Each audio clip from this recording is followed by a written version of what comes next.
మనిషి జీవితంలో దేన్నైనా జయించగలడు, ఒక్క మరణాన్ని తప్ప. అందుకే అందరూ అనుకుంటారు మరణమే మన ఫైనల్ డెస్టినేషన్ అని. కానీ ఒక్కసారి మనం ఈ ప్రకృతిని పరిశీలించి చూస్తే ప్రకృతియే దీనికి సమాధానం చెప్తుంది. ఒక గొంగళ పురుగు సీతకొక చిలకగా మారుతుంది, అదే తన ఫైనల్ డెస్టినేషన్.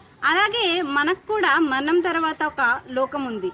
ఆ లోకంలో మనం ఈ లోకంలో చేసిన పనులకు ప్రతిఫలం దొరుకుతుంది, అదే మన ఫైనల్ డెస్టినేషన్. మన ధర్మశాస్త్రాలు కూడా ఇదే విషయాన్ని తెలియజేస్తున్నాయి. భగవద్గీత ఈ విధంగా తెలియజేస్తుంది, అక్కడకు వెళ్లిన వారు మరలా ఈ భౌతిక ప్రపంచమునకు తిరిగిరారు. బైబిల్ ఈ విధంగా ప్రకటిస్తుంది, అనేకులు ఆ రోజున లెగుదురు, కొంతమంది నిత్య జీవనమునకు, కొంతమంది శిక్షకు వెలుటకు. ఖురాన్ ఈ విధంగా తెలియజేస్తుంది, నీవు రవ్వంత సత్కార్యం చేసిన ఆ రోజును చూసుకుంటావు, రవ్వంత దుష్కార్యం చేసిన ఆ రోజును చూసుకుంటావు. మనం చేసిన ప్రతి పనికి ఆ ఫైనల్ డెస్టినేషన్ లో రిజల్ట్ చూస్తాం. కాబట్టి మరణం అనేది మన ఫైనల్ డెస్టినేషన్ ఎంత మాత్రమూ కాదు.